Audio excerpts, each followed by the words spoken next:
তো বন্ধুরা, গ্রামের দৃশ্য আঁকতে বললেই তোমরা প্রথমেই একটা এখানে লাইন টেনে নিচ্ছ। তো এটা তো একটা ভুল পদ্ধতি। তোমরা যদি সঠিক পদ্ধতিতে আঁকতে যাও তাহলে কিভাবে আঁকবে আজ তোমাদের সেটাই আমি দেখাবো। চলো। তো প্রথমে তোমরা এখানে লাইনটা টানার আগেই প্রথমে সামনে যেগুলো থাকে, যেমন ধরো আজকের দৃশ্যতে আমরা প্রথমে একটা পুকুর রাখবো। তো পুকুরটাকে আমরা প্রথমে যদি আমরা এখান থেকে আগে পুকুরটা করে নিই, যেমন ধরো এত বড় একটা পুকুর আমরা এখানে করে নেব। দেখো এই কোণের দিকে নিয়ে চলে এলাম, এটা হবে একটা পুকুর। তো পুকুরের ওই দিকের পাড়টা মাটির অংশটা কিছুটা এখানে দেখাও। দেখো এখানে একটা পুকুর হলো। তো পুকুরটা যে হলো সেটাকে বোঝানোর জন্যে এখানে তোমাদের কয়েকটা হাঁস করতে হবে। তো আমি এখানে প্রথমে এই 2 দিয়ে, যেমন ধরো এখান থেকে এইভাবে 2 আমরা লিখি, সেইভাবে এখান থেকে 2 দিয়ে একটা হাঁস করে দাও, তাহলে এটা পুকুর মনে হবে। এখানে একটা হাঁস আর এখানে একটা হাঁস, খুব সহজেই। হাঁস করাটা খুব একটা কঠিন ব্যাপার না, তোমরা একটু চেষ্টা করলেই করতে পারবে। এখানে 2টো হাঁস হয়ে গেছে। এরপরে এই সামনে এখানে একটা পদ্ম ফুল আছে, এখানে একটা পদ্ম ফুল, এখানে পদ্ম পাতাও আছে, আর এই পিছনেও একটা পদ্ম ফুল আছে, আর এখানে ছোট বড় কয়েকটা পাতা আছে। এই পুকুরটার পাড়ে এখানে কিছু ঝোপঝাড় আছে। তো এখান থেকে আমরা এরকম করে একটু ঝোপঝাড়গুলো করে দেব। এরপরে এইখানে জলে সেই ঝোপঝাড়ের ছবিটা দেখা যাবে। তাহলে উল্টো দিকে গাছের এই ঝোপঝাড়গুলো ছোট ছোট, এটা জলের মধ্যে দেখা যাচ্ছে। এরপর এই পুকুরের পাড়ে একটা গাছ আছে, এটা একটু এরকম বড় গাছ।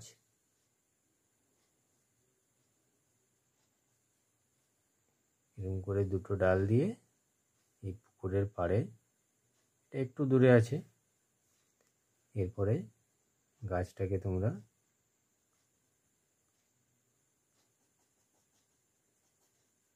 এরকম করে উঁচু নিচু করে গাছটাকে করে নেবে। তাহলে এখানে একটা গাছ হলো, আর এই পাশে একটা তাল গাছ করবে। তাল গাছ একটু বাঁকা করে,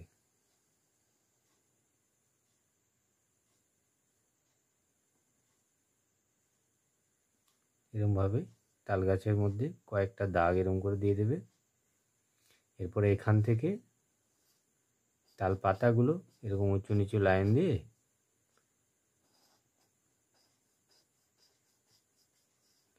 তাহলে তাল গাছের পাতাগুলো খুব বড় বড় পাতা হয়।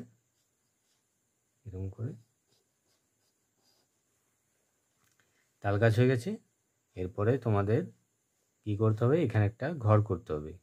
তো এই ঘরটা তো ওর দূরে আছে, একটু দূরে আছে, তাই ঘরটাকে খুব বেশি বড় করা চলবে না।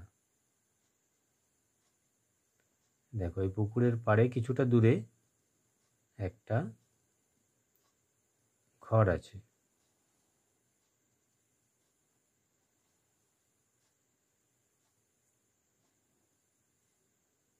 একটা দরজা, আর যেমন জানালা করা হয় 2 পাশে 2টো জানালা। এরপরে এখানে যে ঘরটা আছে, তো এই জলের মধ্যে তার ছবির কিছুটা অংশ দেখতে পাওয়া যাবে, তাই আমি এখান থেকে চালার অংশটা কিছুটা এরকম করে করে দিলাম, এটার ছায়াটা পড়ছে। এরপরে এই ঘরটার পিছনে একটা কলার গাছ আছে, এরকম করে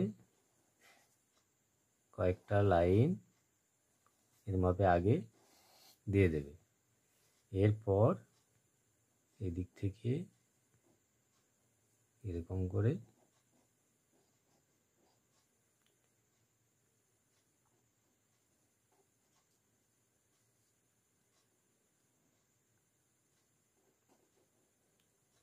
এই ওপরের পাতাটা এটা গোটা রাখতে হবে, আর এই নিচের পাতাগুলো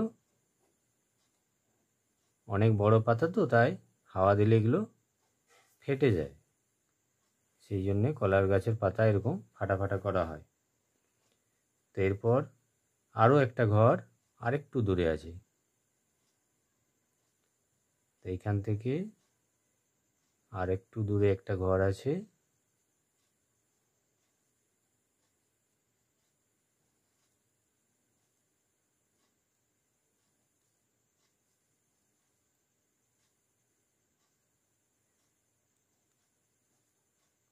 এখানে এই পাশে একটা জানালা। এরপরে এই ঘরটার পিছনের দিকে একটা এরকম বড় গাছ আছে, তার ডালগুলো একটু দেখা যাচ্ছে এরকম করে। এরপরে এই দৃশ্যটিকে দেখো, লাইনটা টানার আগেই সমস্ত জিনিস আমরা আগে এঁকে নিচ্ছি, তারপরে শেষের দিকে আমরা পিছনের লাইনটা যোগ করব। তো এরপরে এখান থেকে এই দৃশ্যটিকে ঠিকঠাক করতে গেলে এখান থেকে কী করতে হবে, একটি রাস্তা এরমভাবে বেঁকে এই পুকুরের পাশ দিয়ে এদিকে চলে গেছে।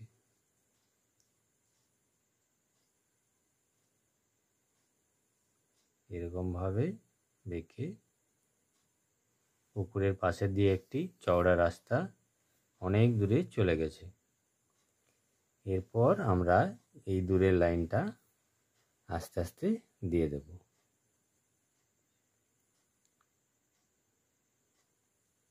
এই লাইনটা আস্তে আস্তে সোজা করে একদম চেষ্টা করবে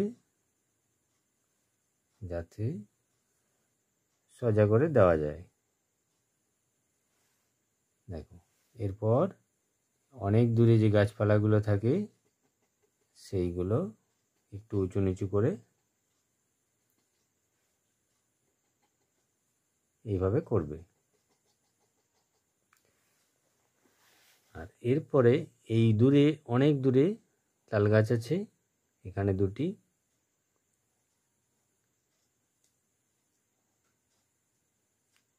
এগুলোও খুব সহজ করে এরকম করে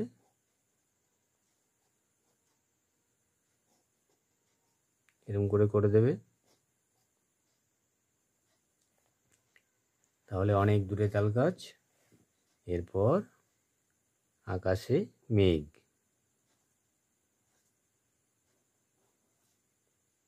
এরকম করে ছেড়ে ছেড়ে লাইনগুলো মেঘটা করবে। এখানে একটা ছোট্ট মেঘ অনেক দূরে আছে,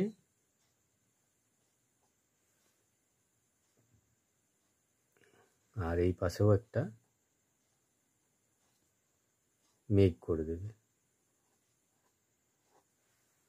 তাহলে একটা দৃশ্যর মধ্যে, একটা গ্রামের দৃশ্যর মধ্যে কত কিছু করা হলো। এরপরে কি বাকি আছে বলো তো? এই যে এই গাছটা আছে, এই গাছটার